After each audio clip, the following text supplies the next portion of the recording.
I was told the first thing I should do is check to see if you can hear me in the back. I'm a professor from New York. I'm not used to not being heard. Loud and obnoxious, not a problem for me. I also am absolutely thrilled to be here, and I really want to thank the conference organizers for putting me between you and the rush hour, and after one of the 100 most powerful women in Canada.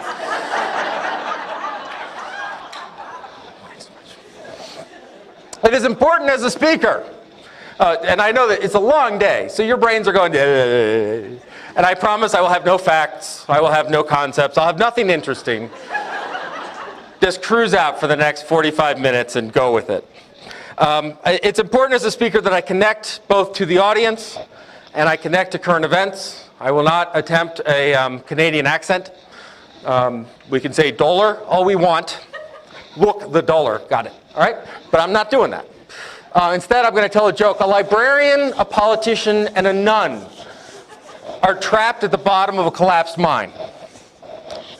Audience, current events? Yeah. After the initial shock of the cave-in, they all decide in the complete blackness to venture out and explore the rest of the shaft for potential salvation and an exit. They tie themselves together and go groping through the shaft. A little ways down, they bump into something clearly metallic and smooth and not boulder-like. And so they all gather around and begin to feel to determine what it is. The politician says, clearly a piece of malfunctioning mining equipment. And when I get back to the top, I'm going to have hearings and find out who's responsible for it. The nun says, no, no, no, this is clearly a gift from God. This is a magical door that if we open it, we will be free. Librarian, what do you think it is? The librarian said, well, let me see. We have a group of people with no leader groping through the dark, feeling for something and hope, and either looking for someone to blame or a miracle. It feels a lot like a library committee to me.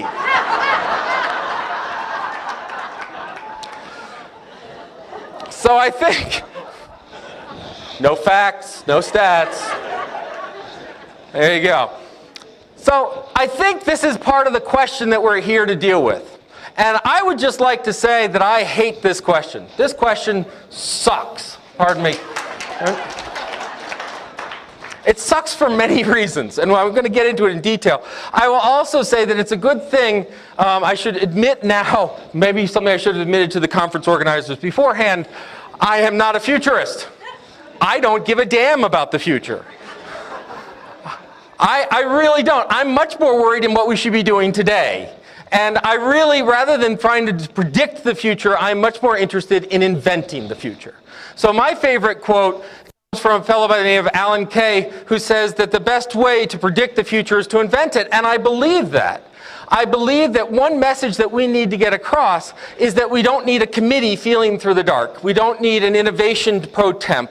We don't need to have a 12-year-long process to look at the possibilities, to come up with a task force, to divide an option that will then go through a series of conversations. We just need to get down to making our life better. All right, so that's what a little bit of what we're going to talk about. So let me get back to why I hate this question. So this is actually a question that I was asked to answer at one point. The MacArthur Foundation came and said, Dave, go answer this. And I said, okay, give me money, okay.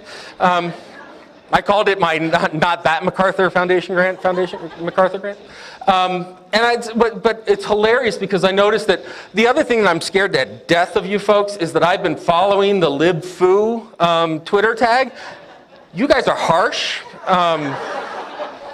I mean, when someone got up and talked about the Age of Enlightenment and someone said, I'm putting out a preemptive strike on the Middle Ages as being important, I'm like, oh my God, he didn't even... So anyway, they asked me to go, and so I do it, I call up a library director and say, yeah, what's the future of library? I call up the library director. And the first reason you realize this is a horrible question is because everyone wants to redefine it. Well, what do you mean? Future of this library, future of all libraries. And finally you just say, yeah, answer the question. So I call up an academic librarian director and I'd say, what is the future of libraries?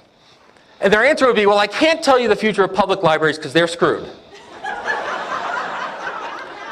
But in the academic libraries, it's a social space that is all about learning and knowledge. And I call up a public library director and, well, I can't tell you about academic libraries because they're screwed. But we're going to be about a social space that's all about learning and knowledge. And you're just like, can you please just take a moment? Right? So I'm not going to talk about the future of public and the future of academic and the future of school, the future of special and the future of law. I mean, if there's any profession that's better at subdividing ourselves into little itty bitty pieces, it's probably serial killers trying to hide a body. I mean, in academia, we are used to this model, right? The model is take pond, divide until biggest fish in it you are, right?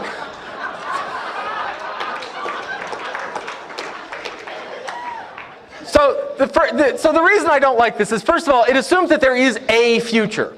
The other reason that if you look at how this question is phrased very much as that it is determinate, that there is a future. And all we have to do is uncover it, which I guess if you wait long enough, that will happen. But when I ask this question and I look at it, what if you find that answer by looking at statistics, at looking at data, at looking at all this information, and you find that the future of libraries is none? If you find that the future of libraries is boarding them up and shuttering them. If you find that the future of libraries is killing the funding and deprofessionalizing folks and manning them as if they were Walmarts, right? Is that something that you would be happy with? Is that something that you would sit around and go, well, if that's the future, I guess I'll go start working at Walmart? A much more interesting way of saying this is, what should be the future of libraries? Right? It's something that we can act upon. And as we're going to talk about a lot today, this notion that we are in some ways someone else is going to come in and shape us. I mean, no. We want to look at how we can shape that future. Now, the next part I hate about this question, and you're going to, I can see the tweet already. Dave's splitting hairs. What the hell? I hate the notion that all we talk about is libraries. You're saying, you do realize it's a library conference, right? How many libraries are here today? Let's look around. I don't see any Ivy. There's no coffee shop in the corner or rapid reader response, and there are no students falling asleep on the third floor. We're librarians, right? The building is nothing. The building is there for us, right? So when I don't, this is the advantage of being the last speaker, is I can pick on every other previous speaker. So when I see things like iTunes up there, and I see things like Facebook, those are libraries. No, they're not. They're piles of crap. I mean, yours are beautiful, but my musical taste, not good, right? Stuff does not a library make. What do you call a room full of books? It's a closet. What do you call an empty room with a librarian? A library. If you give them an Ethernet connection, sure, in 10 days they'll have ordered lots of books, but the point is, it's the process that makes a library. It's how we function. It's what's in our head that makes us librarians. They named the building after us, right? I know that's a little historical. But if he's allowed to pick on the number 0, I'm allowed to recreate the whole naming of this. Because let's face it, we're named after Liber, right? Which is Latin. I failed Latin, right? First it killed the Romans, then me, right? And it means tree bark, because that's what they would write on. So technically you're all forest rangers if you're librarians, but all right.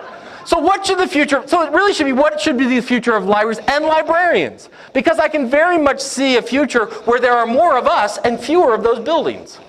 In fact, you've probably had some of those strategic discussions. Given the economy, and I'd be lovely to hear that you totally missed the bullet because we screwed up the economy, you're welcome. It's like, why are healthcare complaints down in Canada? Because we've been watching the Americans screw it up so bad, we're not complaining anymore. So what should the future of libraries and librarians be? But that's one future. You've probably talked about it. How much does it cost to heat this building, keep the doors open, secure this building, worry about the maintenance, take care of the asbestos every so often? How long, right? But let's close that down and move the librarians where they matter, which may not be another library, by the way.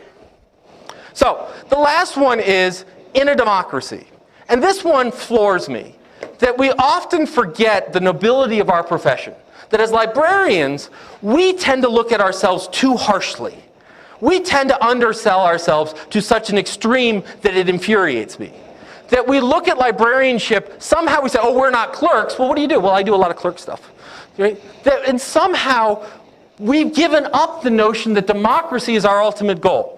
In fact, when we're doing this, we looked at the data and you look at the literature, and what I ask for your conversations tomorrow is do not let technology overwhelm your commitment to democracy.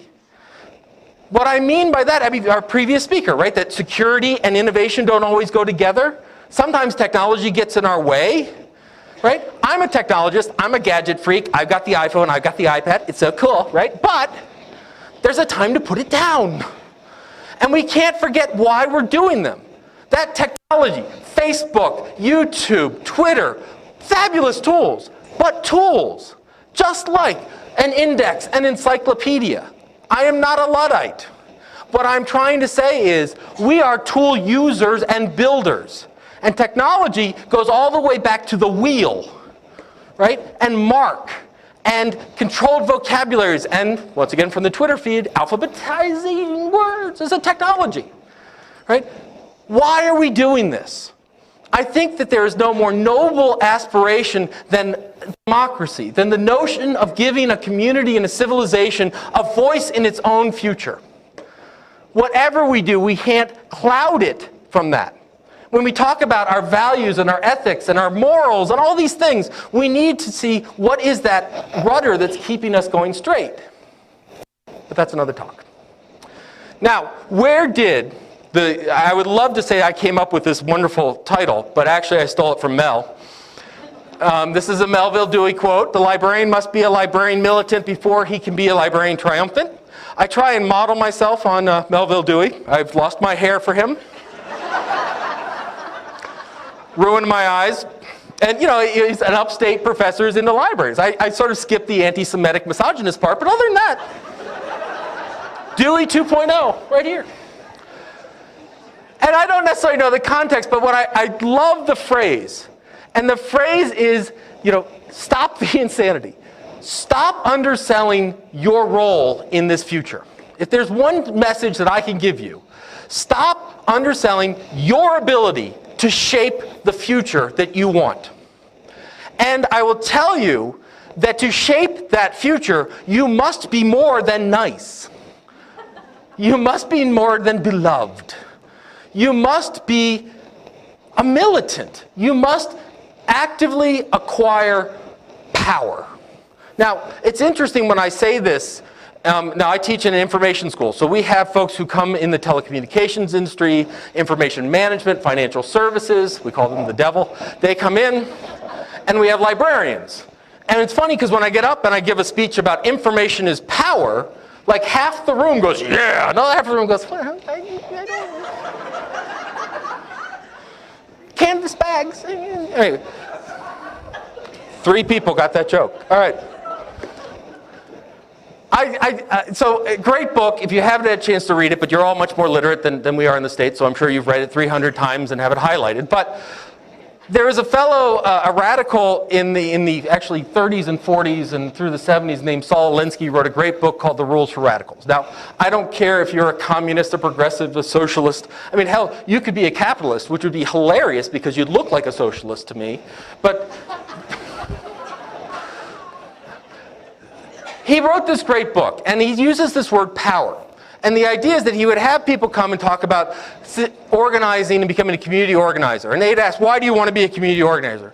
Well, I'd want to get food for the poor, and I'm going to house. He goes, no, you want power. You want power. And they go, yeah, you want power. To Saul Alinsky, the sin was not in having power or accumulating power. It was of depriving other people of power. If you look, and as a librarian, you say that part of your role is to empower someone, to give power to, where is the reserve that you're pulling from? Where's that goodwill that you can bring to it? So we should not shy away from this notion of power. So Alinsky's words. Why not use other words? Why not talk about empowerment? Why not talk about these other ideas? Words that mean the same but are peaceful and do not result in such negative emotional reactions. As we use purifying synonyms, we dissolve the bitterness, the anguish, the hate and love, the agony and triumph attached to these words, leaving an aseptic imitation of life. Power can be abused. Power can be misused. power is also the thing that allows us to do what we want. Authority is a form of power.